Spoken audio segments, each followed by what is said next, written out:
There are days when history doesn't whisper, it roars. When the world's power struggles are not discussed in parliaments or press rooms, but written across the sky itself. That's what happened when Iranian fighter jets appeared over northern Israel, slicing through the air near Kiryat and Haifa. To many, it looked like another headline in the endless cycle of Middle Eastern tension, another story of threats and counter-threats, but to those who pay attention to the deeper rhythms of global politics, this was something else. It was the sound of change. For decades, the Middle East has been one of the most tightly controlled regions on Earth. The United States shaped its politics, armed its allies, punished its enemies, and guarded its interests with bases, fleets, and dollars. Every government knew its place, every alliance had its price, but that balance, the old order, is beginning to shift. When Iranian jets rise into Israeli skies, they're not just challenging a border, they're challenging an idea, the idea that one country or one bloc can control how others act, think, or defend themselves. That roar over Haifa is the echo of nations saying, "We will no longer be managed." To understand why this moment matters, we need to look past the noise. The Israeli Air Force scrambled, radars tracked the movement, headlines flashed red: provocation, escalation, threat. But the real story isn't only about military movements, it's about what those movements mean in a world that's slowly moving away from American dominance. Think of it this way: for more than half a century, the United States and its allies treated the Middle East like a chessboard. Oil routes, military bases, and strategic alliances were the pieces. The goal was simple: keep the board stable, even if that meant constant tension. Iran, after its 1979 revolution, refused to play by those rules. It wanted independence. For that, it was punished with sanctions, isolation, and decades of propaganda. Yet somehow it survived, bruised but standing. Now, when Iranian jets roar above Israeli airspace, that survival takes form in metal and motion. It's not just about air power, it's about self-assertion. It's about saying, "You tried to break us, we're still here." But what makes this moment truly powerful is its timing. The world itself is changing. American influence is not what it used to be. Wars in Iraq and Afghanistan drained the country's strength and credibility. Sanctions that once crippled nations now only push them toward new partners like Russia and China. The global economy is slowly rewiring itself around multiple centers of power. So when those jets cut across the northern Israeli sky, they carried more than pilots and weapons. They carried a message from a new world taking shape. And it's not only Iran sending it. Across the globe, countries are beginning to act with the same confidence. Russia defies Western sanctions and finds allies in Asia. China invests in roads and ports from Africa to Europe, building an economic network the West can't easily control. Even Saudi Arabia, once America's closest partner in the Gulf, now holds talks with Tehran and signs energy deals with Beijing. The world is moving slowly but surely towards something multipolar, a balance where no single nation can dictate the rules for everyone else. In that sense, the roar of Iranian jets over Haifa isn't just about Israel and Iran, it's about the sound of an empire losing its voice.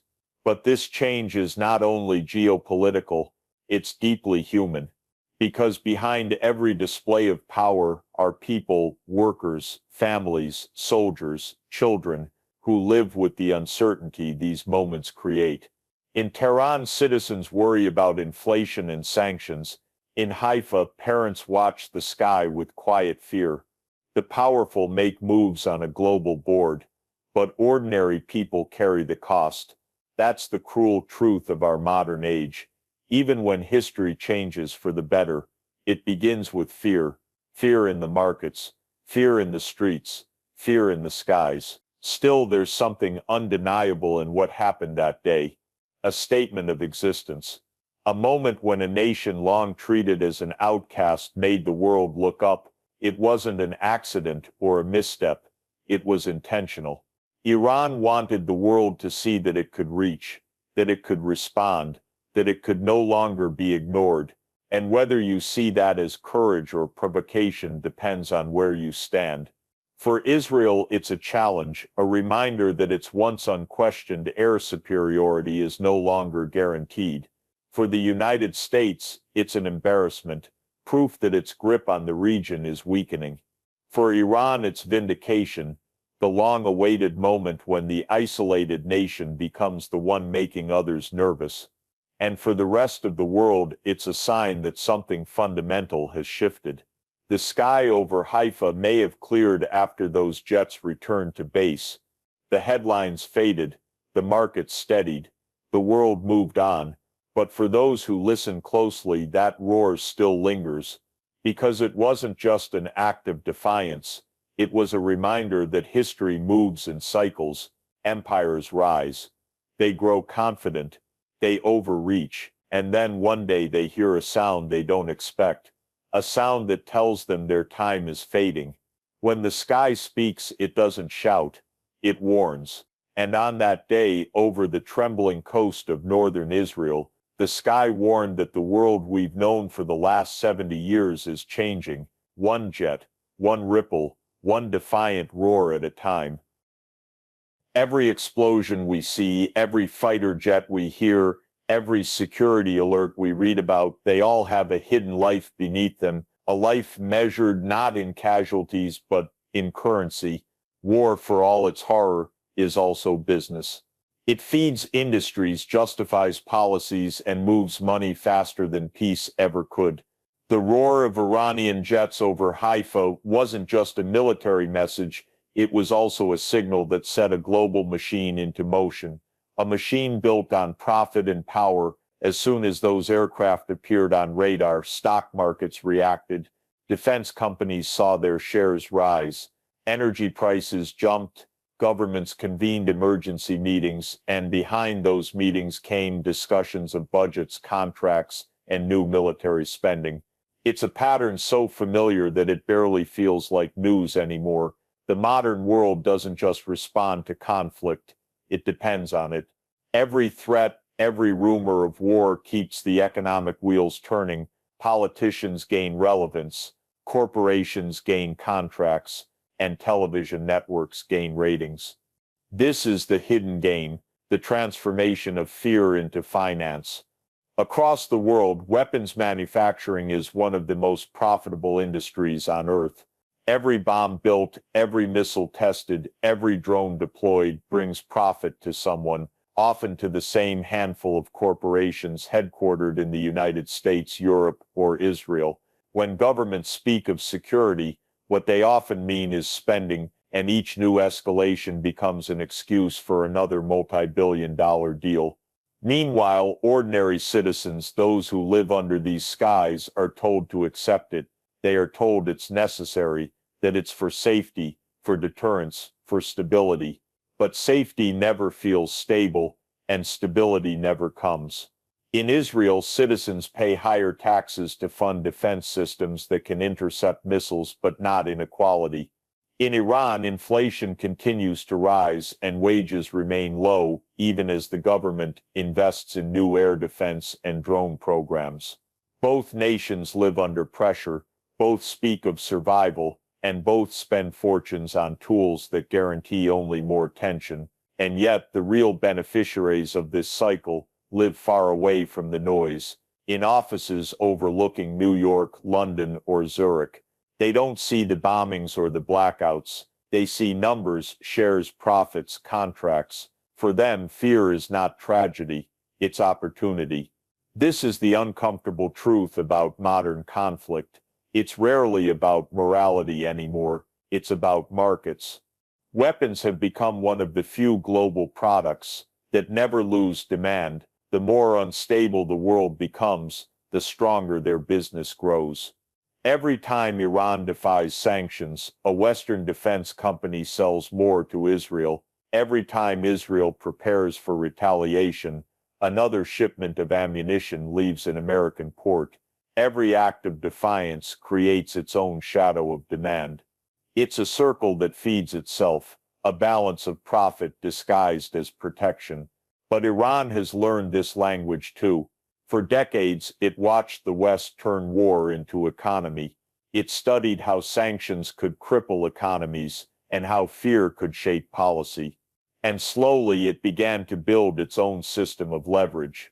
It doesn't match the West in wealth, but it matches it in patience. Iran's defiance, those fighter jets near Haifa, is as much psychological as it is strategic. Every maneuver forces its adversaries to respond, to spend more, to prepare more, to live in constant readiness, and readiness is expensive.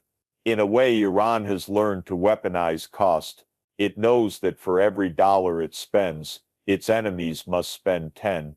It knows that maintaining dominance requires constant investment, not only in weapons but in perception, in the illusion of control. So when those jets appeared in Israeli skies, the noise echoed not just in air bases but in bank accounts. It was a reminder that war in the 21st century is as much about economics as it is about explosions. But this hidden game has a deeper cost, one not measured in money but in meaning. The more we normalize conflict as part of the economy, the more numb we become to its human toll. Each operation becomes another budget line, each strike another chart on a screen. We start to forget that behind every statistic are people, the mother in Haifa who wakes to sirens, the father in Tehran watching prices rise, the young soldier who believes he's protecting his home when he's really protecting a market. The world's great powers have mastered this game, but every game has an ending, and this one is reaching its limit. The cost of fear is rising faster than even the richest nations can sustain. Budgets are stretched, debts are mounting, and public faith in leaders who promise security, but deliver only anxiety is fading fast. The question now is not whether nations can keep fighting, it's whether they can afford to. Because while the hidden game of profit continues, the trust that once held this system together is collapsing. People are starting to see what was once invisible, that the so-called defense economy defends no one but itself. And when that realization spreads, from the factories of Michigan to the markets of Tehran, the very logic of endless war begins to crack. The roar of jets, the flash of missiles, the numbers on a screen, they are all connected. But so are the voices rising beneath them, the voices asking the most dangerous question of all: if peace is bad for business, who really wants peace? That question, unspoken for decades, is now finding its way into the open, and when it's finally asked loud enough, even the mightiest empires will have to answer. For nearly 80 years, the United States was not just a country, it was an idea that promised order, protection, and progress in a world shattered by war. After 1945, when the old empires of Europe lay in ruins, America rose as the new guardian of stability. Its flag appeared not only on battlefields but in boardrooms, universities, and television screens. Its money rebuilt nations, its army patrolled oceans, its word for a time was law. Nowhere was this more visible than in the Middle East.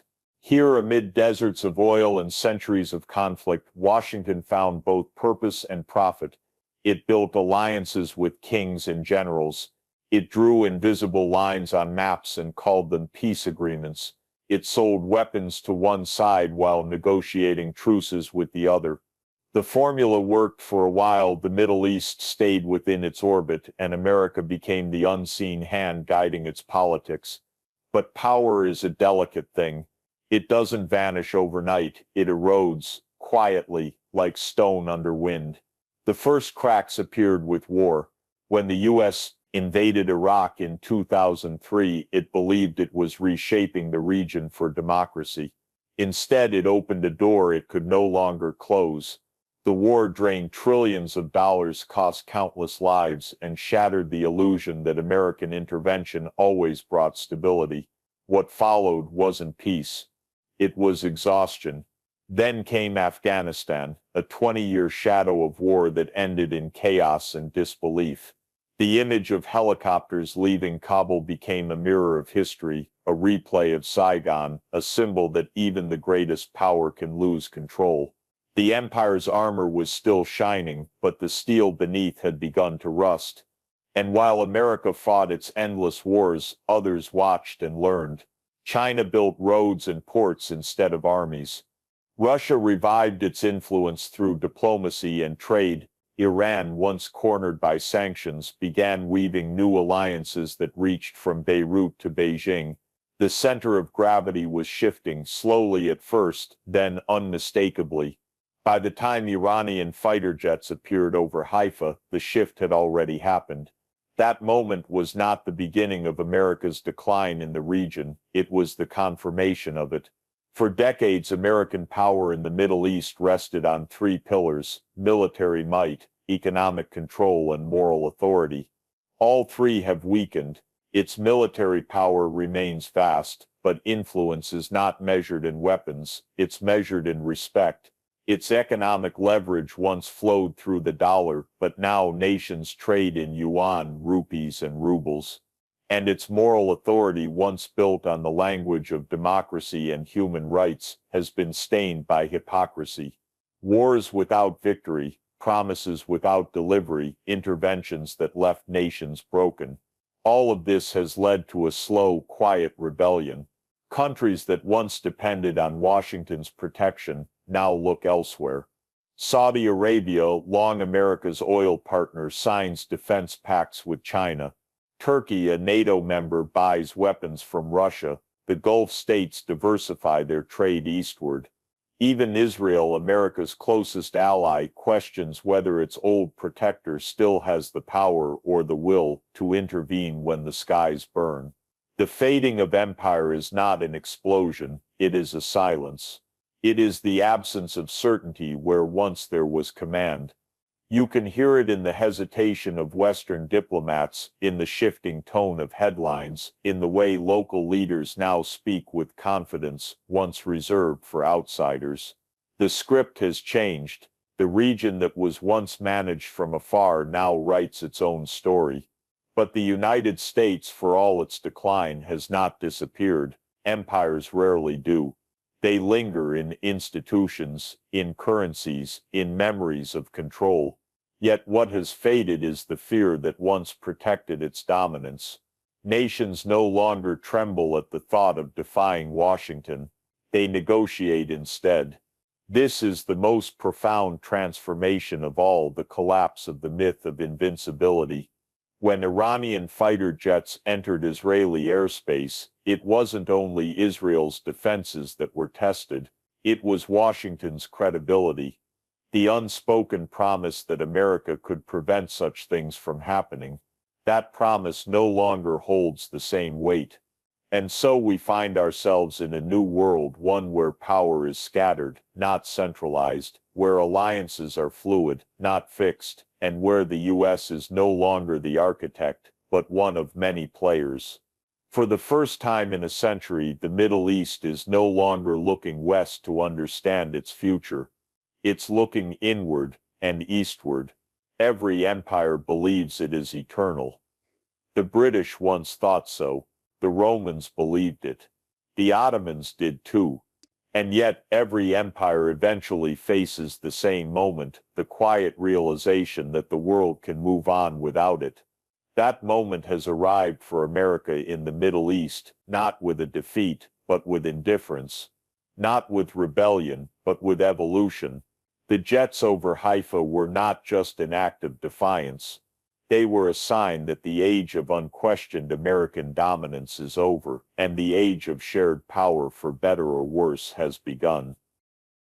For over 4 decades, Iran has lived under the shadow of punishment, cut off from global markets, banned from financial systems, and branded as a pariah it was supposed to collapse. The logic in Washington and Brussels was simple: if you choke a nation's economy long enough, its people will rise, its government will fall, and its resistance will end. But that never happened. Instead, Iran adapted slowly, painfully, but decisively. The very isolation designed to destroy it became the crucible that reshaped it. To understand this transformation, we must step back to the beginning. After the 1979 revolution, when Iran overthrew the Western-backed Shah and declared its independence, it became the target of a campaign unlike any other. First came the economic sanctions, bans on trade, restrictions on oil exports and frozen assets. Then came diplomatic isolation, technological blackouts, and cyber sabotage.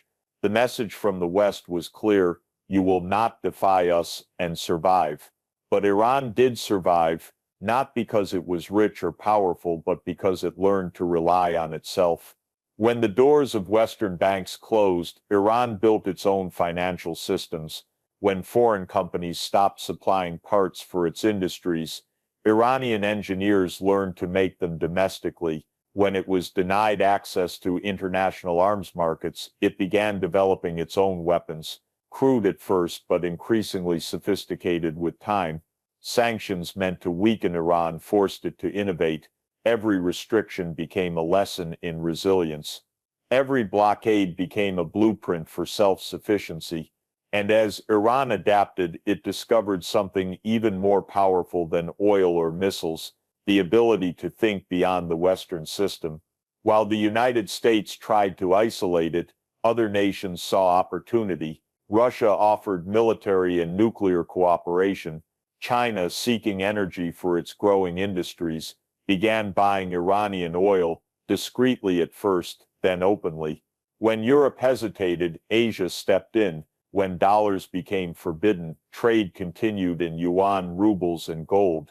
The more the West tried to seal Iran off, the more it pushed the rest of the world toward building alternative systems. This was the unintended consequence of Western control. By trying to isolate one nation, it began to weaken the very financial order it depended on. Iran became not a victim but a pioneer, a living example that life outside the dollar and outside Washington's influence was possible. Inside the country, this transformation came at a cost. Inflation soared, jobs vanished, and daily life grew harder. Yet, despite years of hardship, the state never collapsed. Iranian society, built on a long history of invasions and endurance, learned to absorb pressure. Its industries grew where none existed before, from car manufacturing to drone technology. Its scientists, once denied access to Western research, built their own universities and laboratories. And as its internal capacity grew, so did its confidence. Iran realized that survival could itself become a weapon. It didn't need to win a war against the West, it only needed to outlast it. That realization changed everything.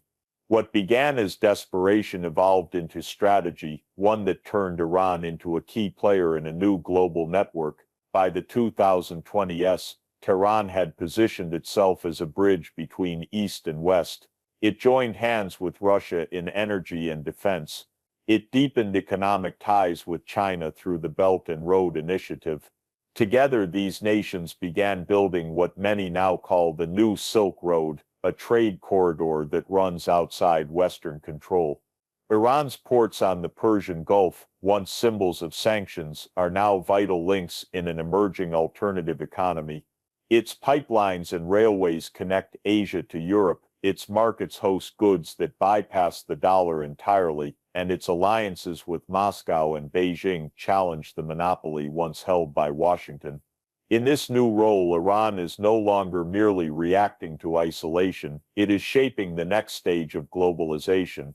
A globalization defined not by Western banks or American protection, but by mutual resistance and regional strength.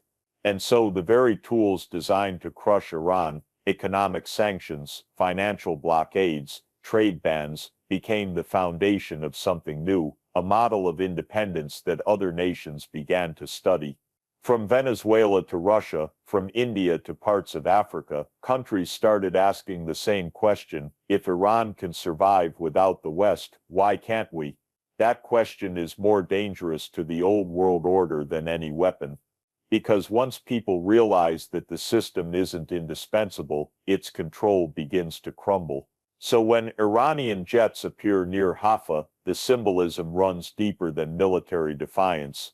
They represent decades of endurance, of learning to live, build, and fight on their own terms.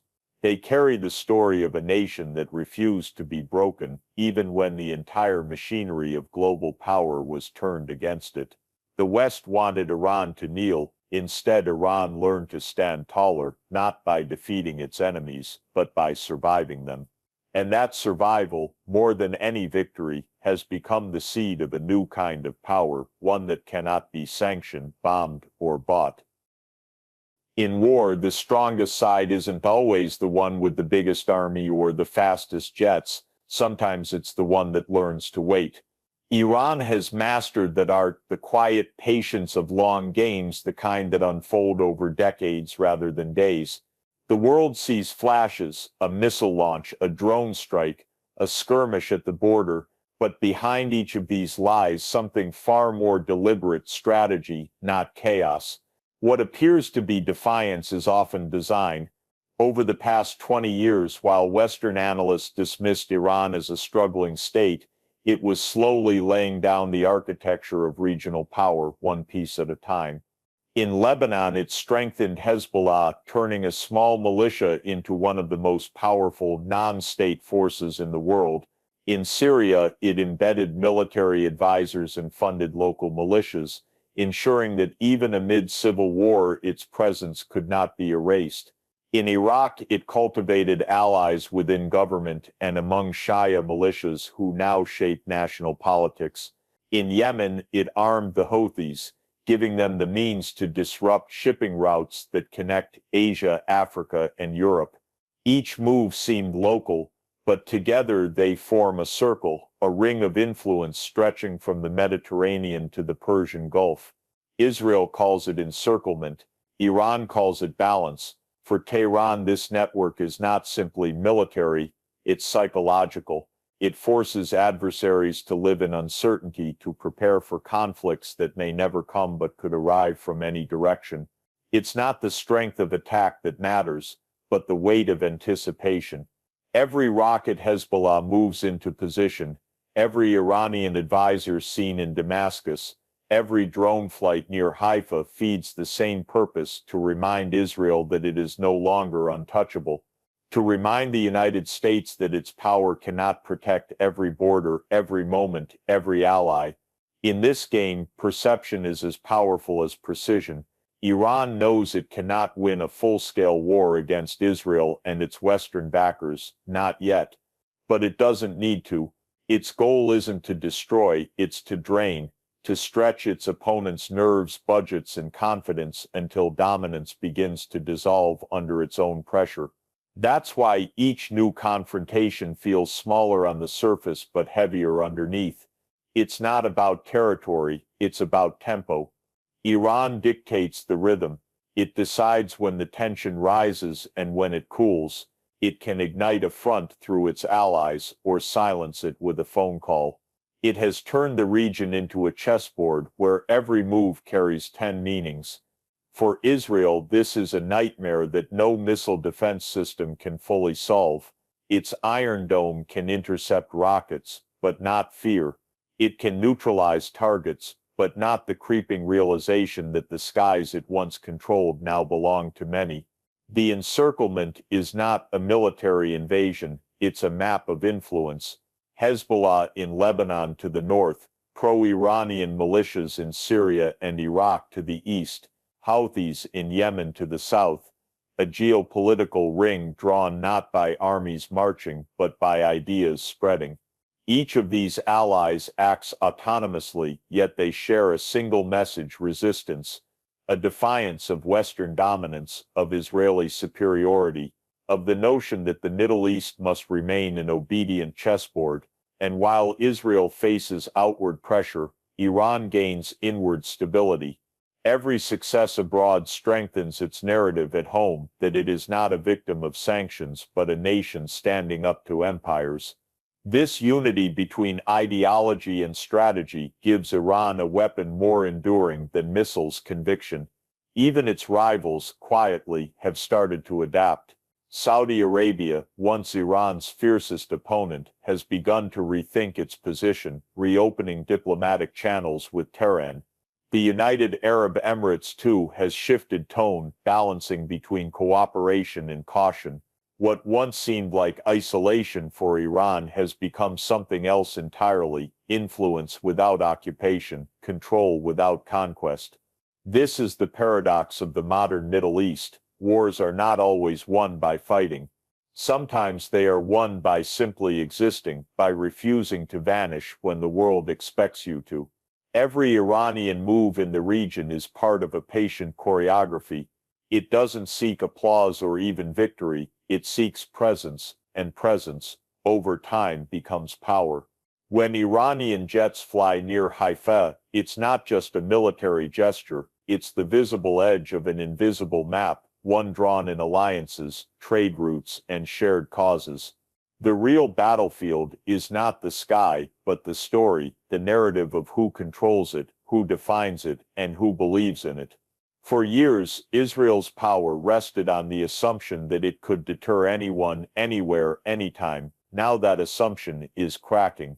Because deterrence only works when fear flows in one direction, Iran has reversed that flow. It no longer fears punishment, it has survived worse, and it no longer fights for survival. It fights for recognition, to be seen not as an isolated rebel, but as a regional force with its own sphere of influence. The circle has closed. Israel, once surrounded by weakness, is now surrounded by will. And the patience of that will, forged in decades of sanctions, wars, and silence, is far harder to defeat than any weapon. In this quiet tightening of the circle, the balance of the Middle East has changed. And for the first time in generations, Israel and its allies are learning what it means to live under someone else's shadow. Every war begins with words: threat, security, deterrence, defense. But behind those words lies a truth most governments never admit: war is also business, it always has been. When Iranian jets appeared near Haifa, the world's stock markets flinched. The price of oil climbed.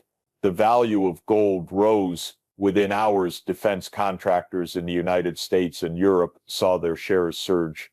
The headlines spoke of danger. The markets whispered of opportunity. This is how the modern world turns fear into finance. The machinery of conflict no longer runs only on steel and fuel, it runs on speculation. Every time tension rises, investors move money, companies secure contracts, and politicians gain momentum. War may cost lives, but it pays dividends. In Washington, defense budgets are renewed not through evidence of danger, but through the feeling of it.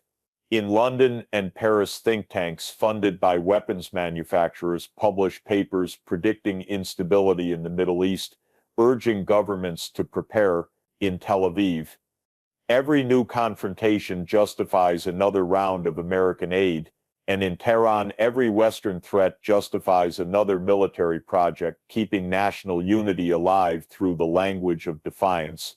Everyone in their own way profits from the cycle.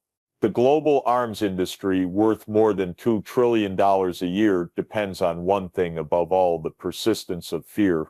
Peace is bad for business. Stability dries up contracts. But fear fills order books. When the sky over Haifa trembles, somewhere in the world a CEO smiles.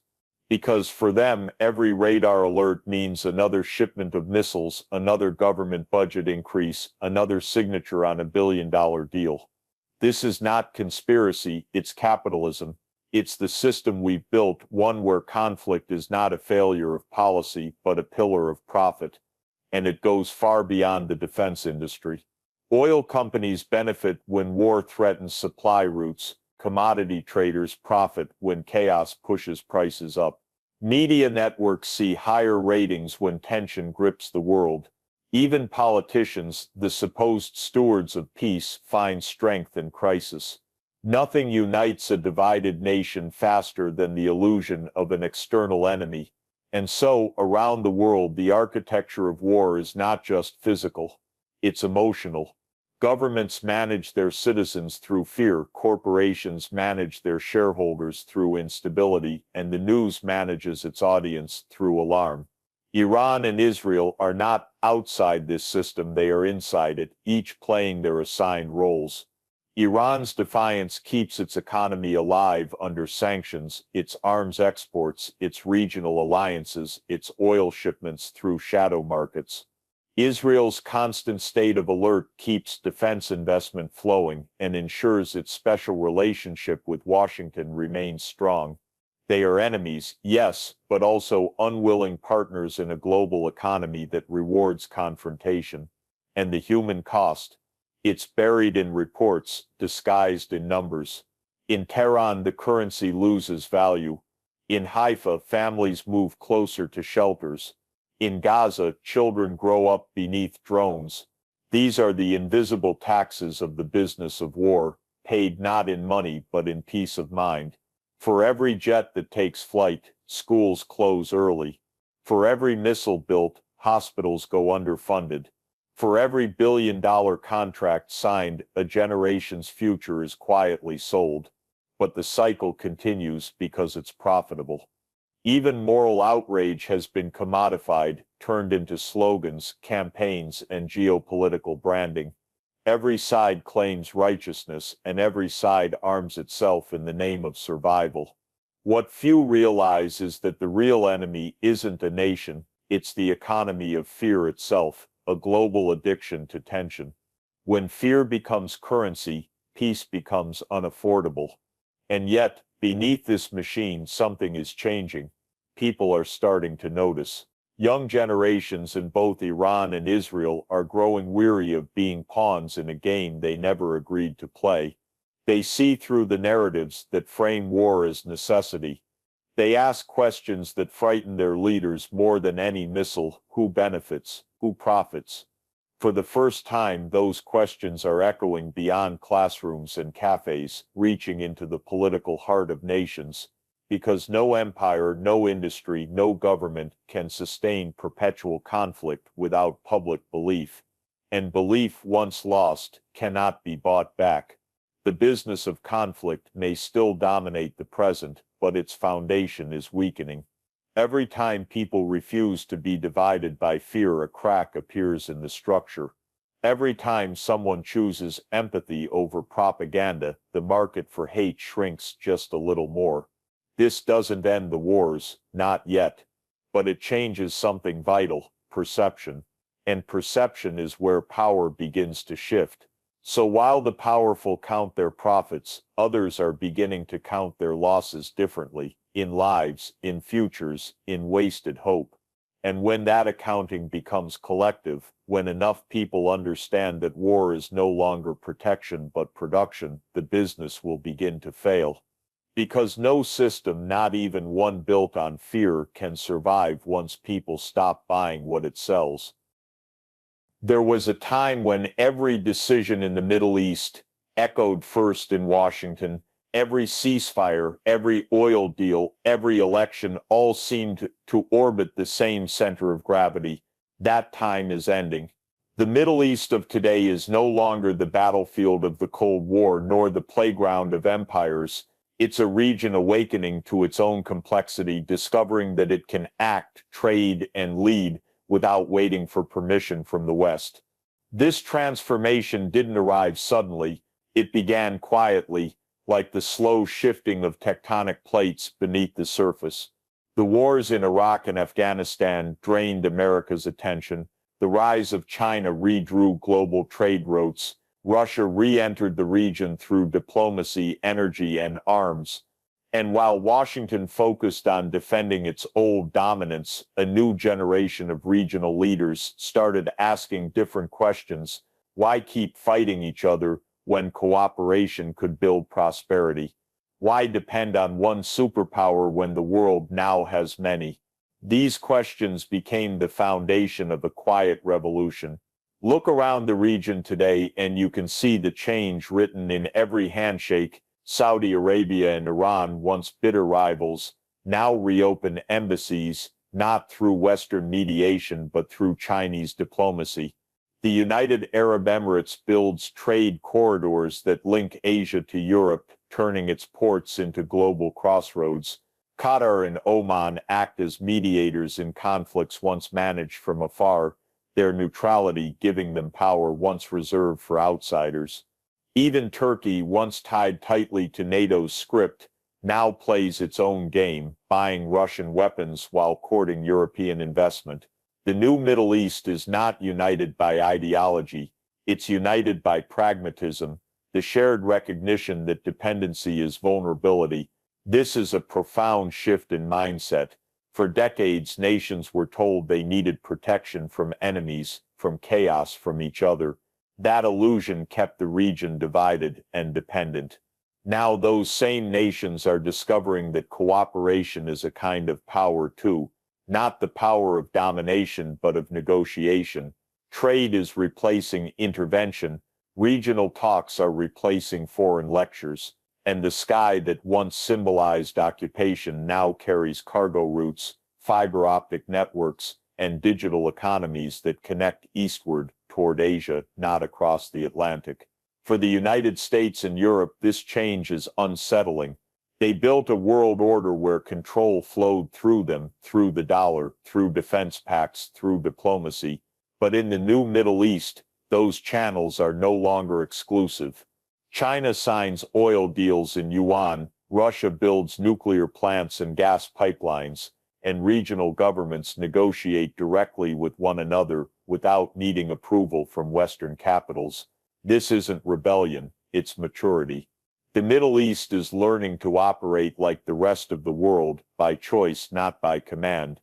And yet, for all its progress, this transition is fragile. The region still carries deep wounds, sectarian divisions, inequality, corruption, and decades of mistrust. The danger now is not collapse but confusion, too many players, too many agendas, too little coordination. But even in that uncertainty there is something new, hope. Hope not born of idealism, but of exhaustion. People are simply tired of being used as chess pieces in someone else's game, in the markets of Cairo, in the cafes of Tehran, in the classrooms of Riyadh and Beirut. A new generation is emerging, connected, informed, and skeptical of old narratives. They see the region not as a collection of enemies, but as a potential network of partners. They understand that their future won't come from aligning with one superpower but from balancing between many, and that balance, messy, complex, unpredictable, is exactly what makes it real. The new Middle East is not anti-Western, it is post-dependent. It does business with China and Russia not out of ideology but out of necessity. It talks to Washington still, but as an equal, not a subject. This is what real independence looks like, a region learning to stand, sometimes unsteadily, on its own. Of course, power does not disappear, it redistributes. America's influence remains strong, but no longer singular. Europe's role is quieter, more cautious. China's presence grows daily, through trade, investment, and technology. And Russia, though economically strained, has become a diplomatic bridge between East and West. It's no longer a world of masters and clients, it's a marketplace of choices. And perhaps that is why the West feels uneasy. Because for the first time in living memory, the Middle East no longer moves to someone else's rhythm, it has found its own. The roar of Iranian jets near Haifa, the handshake between Saudi and Iranian diplomats in Beijing, the quiet trade agreements written in new currencies, they are all part of the same song, a song of a region that refuses to remain defined by conflict, that chooses, cautiously but clearly, to define itself. The new Middle East is not a headline, it's a process, and though it began with confrontation, it might yet end with connection. Every age ends with a sound. Sometimes it is the crash of empires, sometimes the whisper of new beginnings. The end of the American century, it seems, is coming not with an explosion but with a silence. That silence is not peace. It is the pause between eras, It is the space where old powers lose their voice and new ones begin to find theirs. When Iranian jets appeared over Haifa, the world heard noise, engines, alerts, panic. But beneath the sound of those machines was something quieter, almost human, a declaration that history had shifted. Not through victory or defeat, but through fatigue, the world's exhaustion with being told who must lead and who must follow. For the first time in 70 years, the balance of power is not decided in Washington, London, or Brussels, but in conversations across Tehran, Riyadh, Ankara, Moscow, and Beijing. A new chorus is forming, uneven, uncertain, but unmistakable. The world is no longer waiting for permission to exist. This is what the quiet revolution looks like. It doesn't happen in streets or protests. It happens in trade routes, in digital currencies, in diplomatic tables where Western chairs now stand empty. It happens every time a nation once punished for independence begins to shape its own destiny. It happens when countries build alliances based not on ideology but on interest, not on promises of democracy or threats of invasion but on simple mutual survival. It is a revolution without slogans, fought not with guns but with alternatives. For decades, the world's wealth, communication, and commerce flowed through Western hands. The United States printed the world's money, Europe set the world's standards, and the rest of the planet was expected to adjust. That era is fading. Now the flow is reversing. Technology built in the East powers the West. Oil once sold for dollars is sold for yuan. The nations once described as developing are developing systems that bypass the ones that sought to contain them. And yet this change is not a triumph of good over evil. It is simply the cycle of history, the inevitable correction of imbalance. Every empire believes it can outlast time. None ever does. Rome thought so. Britain thought so. And now America learns what it once taught others, that power, once absolute, eventually disperses. But this revolution is not only political or economic, it is psychological. For the first time in modern memory, much of the world no longer fears the West, and that may be the most profound shift of all. Fear, after all, is what held the old system together. The fear of sanctions, the fear of invasion, the fear of losing access to markets, to loans, to legitimacy. But the more these tools were used, the less they worked, and in their failure something unexpected was born. Courage. Iran found it first, in defiance. Russia found it in isolation. China found it in construction, building an economy so vast that no one could afford to ignore it. And now, others follow. The quiet revolution spreads not through armies, but through awareness. Nations realizing that dependence is not destiny. People realizing that peace is not a privilege to be granted by empires, but a right to be built by communities. But every birth has pain, and this new world will be no exception. As the old order falls, it will resist, through chaos, through propaganda, through new forms of control. The struggle ahead will not be between good and evil, but between those who cling to the past and those who dare to imagine a future beyond it. Still, even in this turbulence there is reason for hope. Because what is being born is not a new empire but a new balance, one where power is shared, not imposed. Where nations may disagree, yet coexist, where the idea of control slowly gives way to the idea of coexistence. And this is where the Middle East, so long seen as a battlefield, becomes something else, a teacher. Its story, scarred by conquest and conflict, now offers the world a lesson that no power, however great, can hold the future hostage forever. Perhaps that is why the skies above Haifa trembled, not with the threat of destruction, but with the sound of change.